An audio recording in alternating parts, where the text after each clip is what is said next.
Who wants to quit their career and follow a passion for a living? But most people can't do that. They have kids, they have responsibilities. I have responsibilities too, and I probably shouldn't do this myself, but you can live vicariously through me and this adventure.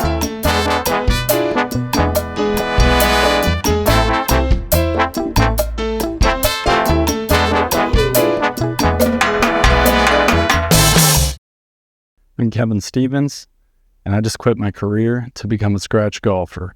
What is a scratch golfer? It's not this guy. Not yet. Basically, on a standard course, a scratch golfer is somebody who can shoot par. But there's a course handicap that comes into play also. So what percentage of golfers become scratch? Only 1 to 2%.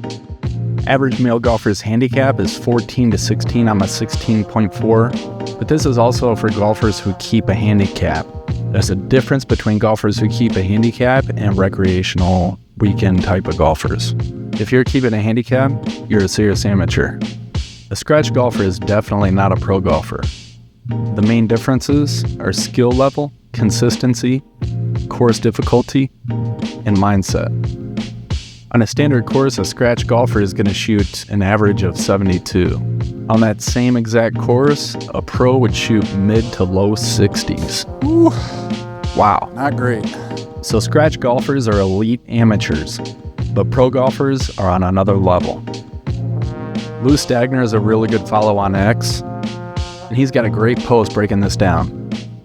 I want to become a scratch golfer, and I want to do so showing the products that I use, being a case study for them, benchmarking results, sharing those on a weekly basis.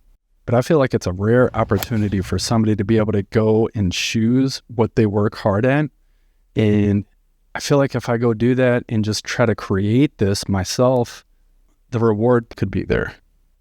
So I'm going to go build this business doing things I enjoy doing, look for opportunities that are there and try to create them if they're not. I'm only a week and a half in right now, and most subscribers are friends and family, hence the Christmas card. Oh, wow. But that needs to grow rapidly. Like, I've got to grow this. I'm going to do everything I can. I'm going to get out word of mouth marketing at business cards I'm making.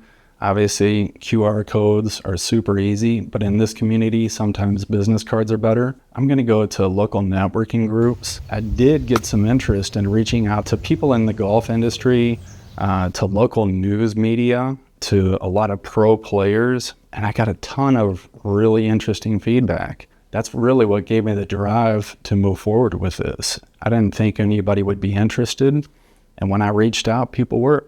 It's like, maybe there's something here. All of this I'm gonna do, really try to promote this channel. So I need your help if I'm going to accomplish this.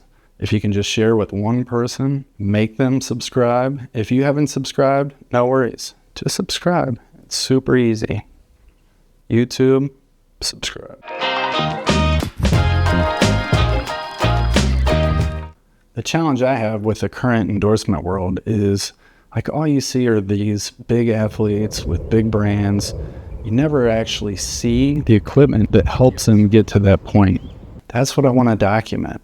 I'm not going to be a pro golfer, but I want to become a scratch golfer. And I want to showcase the products that help me, especially with my swing. I keep swinging. But that's what I want to do. I want to show everything that helps me on this journey. For me to make this happen, clubs are going to be the first partner I need. And the one company I want to work with is Sub 70 Golf. We have a ton of commonalities. We're both from the Midwest, Toledo, Ohio, Perrysburg. They're direct to consumer, and I really like that model. Allows them to provide their incredible product at a cheaper cost. And everything that they build is custom.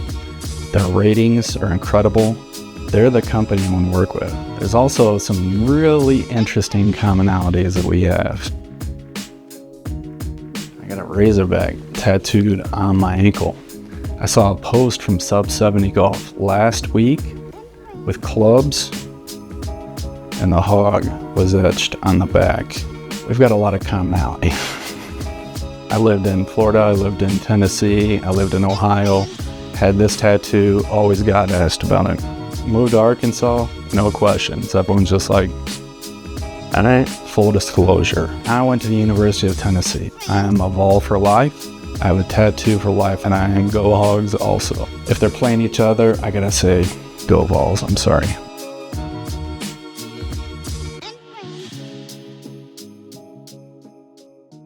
Speaking of hogs, I'm gonna have some upcoming challenge matches, and I formally challenge the following. Joe Klein, he was my first sports hero.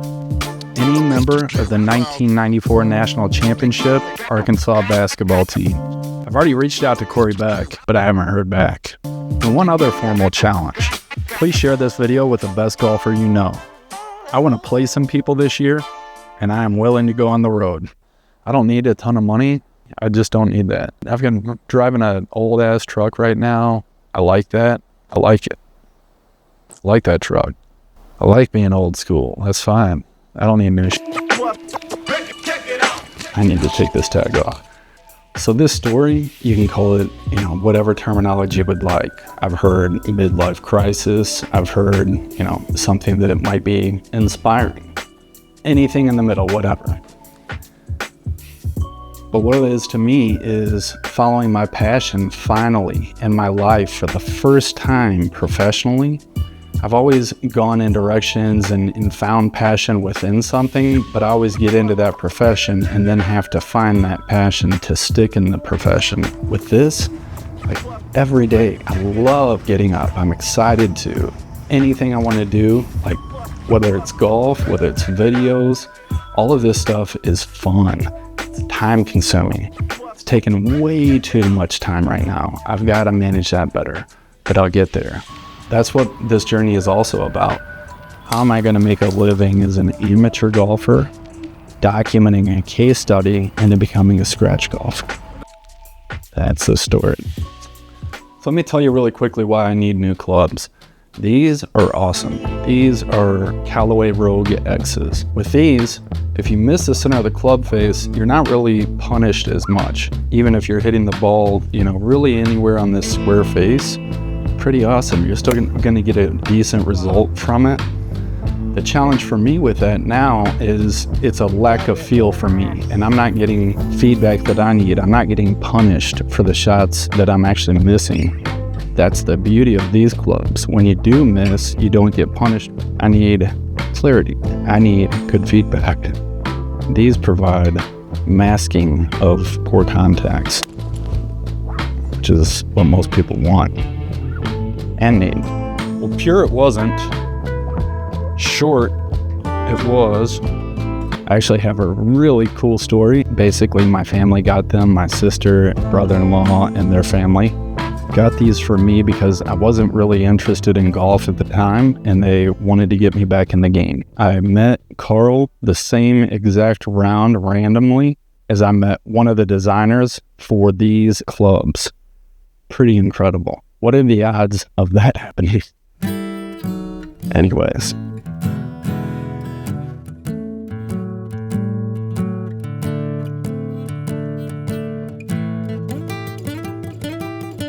And I got a feeling they're going to ask me to play with them, so